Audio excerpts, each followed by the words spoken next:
He has been working hard to represent his team. Didn't even let Surgical Goblin get a chance to take the stage.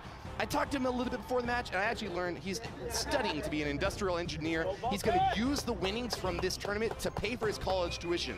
He's a member of clan Royale MG from Illinois, the number 7 seed selected by the number 8 team. But he is definitely paying dividends with his excellent performance here. It's the value picks. Yes, sir.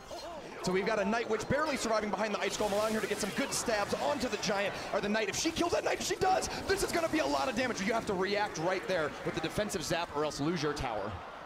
Great early hit by Vulkan, punishing that left side hard. That's 1,000 damage peeled off Orange Juice's left tower in the very first minute of gameplay. OJ only has one more elixir to show for that defense.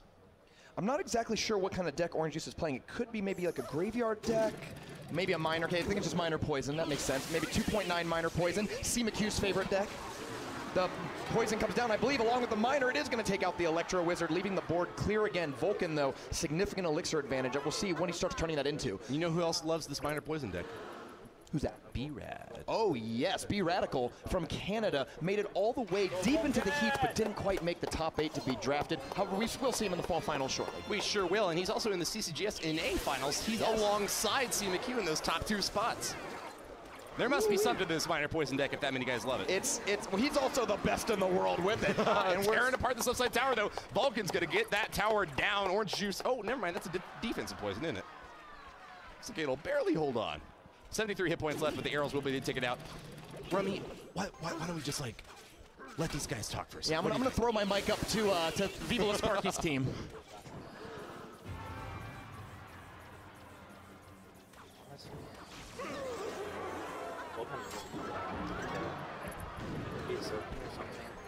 I mean, we're right back in the driver's seat.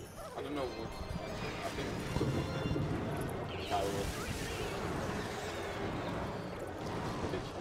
Ooh, look at that. That Knight's gonna go left. Okay, 1 tower's down. Orange Juice is down a tower against Vulkan. Now, worth mentioning, in the first round, Vulkan had 3 siege decks, but you are allowed to rebuild your decks between each round. So for this new squad battle that we are in here, Vulkan has different decks, and that's why we're seeing Heka Graveyard. Yes, indeed. Vulkan with the lead. Just has to hang on for another 18 seconds. Looks like he is able to pull it off. Pressuring that right side, even as he's taking a hit over on the left. Graveyard spell coming on in with an Ice Golem to block and Night Witch in the rear to support. Looks like it's going to be easy GG. Vulkan gets the win.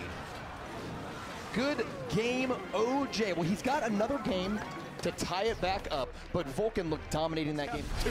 And shout out to our foreign casters from around the world. We are broadcasting in multiple languages. We couldn't do this all alone, so thank you to all of the global viewers who are tuning in to the biggest, best Clash Royale tournament ever held.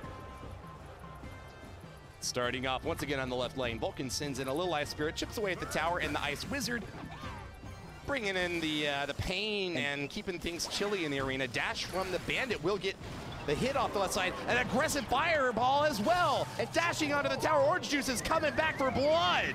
Great dash on there. I really think that was a good decision to fireball that Ice Wizard. Ice Wizard is a low-key killer counter to the Night Witch because the splash damage of the Ice Wizard kills the bats as well as slowing the Night Witch herself. So you just fireball her, get fireball the Ice Wizard, get him out of the way, and clear the path for the Bandit to leap over the log into the tower. Vulkan suggests that they play on the right side of the map, but Orange Juice is having none of it. Continues his dominance on the left side with a minor hit and sends in the big guns. Giant right at the bridge to pulverize Vulkan's Expo, and it's looking like he might have the counter necessary to take this guy down. I think Vulkan might have been behind an elixir there, so once he dropped the Expo, high risk, high reward, boom, all that elixir right at the river, and ouch, that hurts.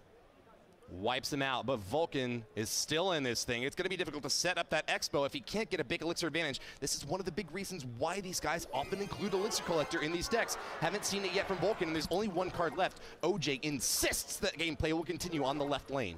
I think that's the smart move for him. You don't want to give up the 1,400 damage you've already done on the left side tower just to chase that Expo. Tornado pulls it onto the King Tower, though, and now we have 3 defensive towers on Vulkan's side. OJ did kind of walk into that. He's seen Tornado before, and there's only a few places over on the left side of the tower that you can place a miner and prevent that from happening.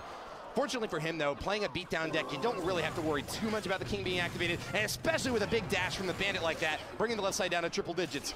OJ's still looking fine. Is crushing in this matchup. There's just so few cards in Vulkan's deck that could stop a Bandit, and he's got to use the Tombstone to hold off the Giant, and it's just making that Bandit a vicious split pusher on the left side. A little bit of awkward timing over on the right side. Looks like the Giant will be going down, but the Fireball just activated that Tombstone, destroyed it, and resulted in 4 of them popping out. Right side, though, there's no need to counterattack for Orange Juice. He's not focused on that lane at all. He is only laser focused on trying to tear down that left tower. Vulkan has 760 hit points left. And Bandit's going to try to get another charge in. Giant comes down to block. This time the Tombstone actually blocks the Bandit, but Night Witch is backing it up, and Night Witch is going to make short work of that card. A great counter of the Tombstone. Log is even better than Zap at taking it out. Looks like the Ice Wizard in the center, though, is going to have a setup that will help distract the Night Witch and deal a lot of damage to these minions. Fantastic Tornado from Vulkan. Misses a few of those minions, though. I think he's still more worried about the left lane, though. Miner tips it down to 504. 3 minions near dead did a huge amount of damage onto that right side tower. So now even if we go to a 1-1 game, I think OJ's got the lead on the other tower, but I don't know if we're even going to make it that far.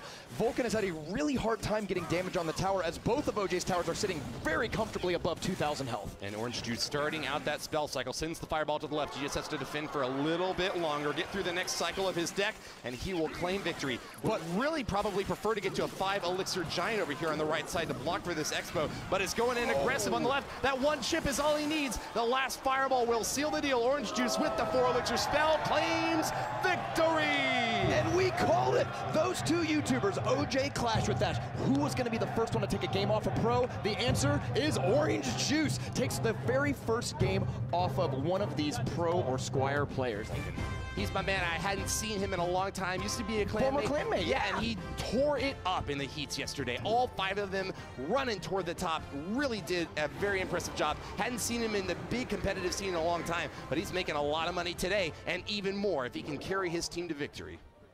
Starts off with a pump. That's the best way you want to start off any matchup if you have Elixir Collect in your deck. Opening hand is the way to go. Ice Golem starting in the back behind the King Tower. The Mega Minion's going to win this match, but I bet they got some more tricks up their sleeve. They sure do. We got Mega Minion and Baby Dragon flying in the right. Lots of aerial damage from Orange Juice and not a whole lot of aerial defense. The E-Wiz can get some work done in here, but it looks like he's going to go down to the poison, and there's not going to be a whole lot left to deal with this Baby Dragon. Ooh, Graveyard comes down. I think this might be the P.E.K.K.A. Graveyard deck we saw earlier. Great arrows. Takes out the Goblins, but the Cannon Cart comes down just in time, and it is spinning all sorts of circles, picking off skeletons.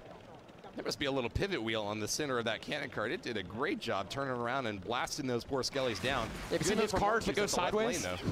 Those cards like the weird wheels. It's like one of those.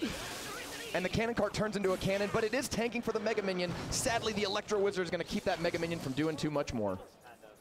Wipes it out. Orange Juice with an Elixir lead, even if he had to spend 4 to deal with this E-Wiz, which he's not going to have to spend that much for sure. Just 2 to zap him down. He's got an Elixir Collector set up now to try to juice up. Interesting that Vulkan chose to go for the right side of that Elixir Collector. Could have dealt more damage to the tower that he had already hit harder on the left. Looks like he's happy to play either lane, though. I agree that it probably should have gone the other side because Vulkan's top left tower is low, which means that I would assume OJ would go after that tower, and if you defend and then counterattack, you want to go down that same lane. So I agree, that was kind of an interesting play there. Nice Night Witch play from Vulkan there. Stabs through the Goblin, and she goes on the counterattack. Can't hit the Baby Dragon, though, relying just upon her bats, and they're not getting a whole lot of work done. That's the old flying skeleton. Now, this Baby Dragon is outside of tower range, and it's looking like it's going to stay outside of tower range, taking even more Elixir down with it before turning to fight the Electro Wizard. E-Wiz zaps up that Baby Dragon, and there's a good reason why electricity is super effective against flying in Pokemon. You can see why. Finishes off the Baby Dragon in the right, and it's going to be another attack coming on in from Vulkan, trying to get a hit off the right side tower, and I think double Elixir time might be his jam. Big O Golem marching down the left lane, and OJ is low on Elixir. Oh, he's going in. The Night Witch connects with the tower. One more stab gets it down to within poison range. 240 is a poison, 237 is the tower. And with an Ice Golem and P.E.K.K.A., Vulkan is set up really well to defend against this Golem push out the left side. Baby Dragon not looking too good in this counterattack. Golem goes down just as he reaches the left side tower. He's going to get a little bit of death damage out there. Where are you going? The battle's about to finish up.